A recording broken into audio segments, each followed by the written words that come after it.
प्रिय सखी, गुरुदेव भगवान के चरणों में कोटि कोटि नमन। गुरुदेव भगवान, इस शरीर से काम वासना खत्म हो गई है, पति को काम वासना बहुत है, क्या करूं, मार्गदर्शन करें। पति के अनुकूल चलना चाहिए।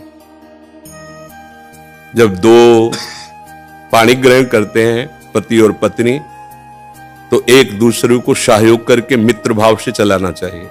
हमें अपनी रुचि दूसरे पर नहीं थोपनी चाहिए, बात ध्यान रखना चाहिए। हम दोनों एक मार्ग के साथी हैं, तो हमको चाहिए कि हमें अपनी रुचि उसके अनुकूल करनी चाहिए, उसको चाहिए कि हम अपनी रुचि को एक दूसरे के अनुकूल कर ले। अगर आपकी रुचि नहीं है तो पति को मनाइए और अपनी रुचि में उसको अनुकूल कीजिए। अगर वो अनुकूल नहीं होता तो आप कोशिश कीजिए कि आपके वृत्ति के कारण कहीं वो व्यभिचार में ना उतर जाए, गंदे मार्ग में न जाए। उसका साथ दो, आप उसके साथी हो।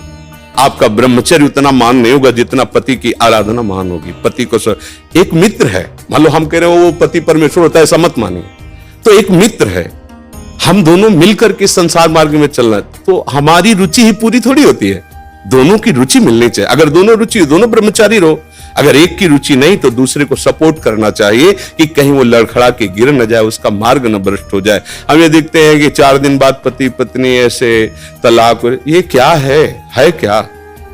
सिर्फ अपनी रुचि का पोषण नहीं होना चाहिए। अगर हम दो मिलते हैं, दोनों मित्र बनते हैं, तो एक दूसरे की रुचि का आदर करें, एक दूसरे की रुचि का सहयोग करें, तभी तो जीवन यात्रा चलेगी। नहीं तो कब ऐसे नहीं चलेगा। आप ब्रह्मचारी बन के बैठो और वो व्यभिचार में प्रवृत्त हो जाए, तो आपने पाणी ग्रहण किया था, ये आपकी मित्रता नहीं सही रही। हाँ, वो बहुत ही व्यभिचारी है, अन्य, तो फिर अपने को अलग कर लेना चाहिए। अगर वो एक पत्नी व्रत है तो हमें उसका सहयोग करना चाहिए, उसमें ब्रह्मचर्य की तरफ वृत्ति न रखकर अपने पति की अनुकूलता की तरफ वृत्ति रखनी चाहिए।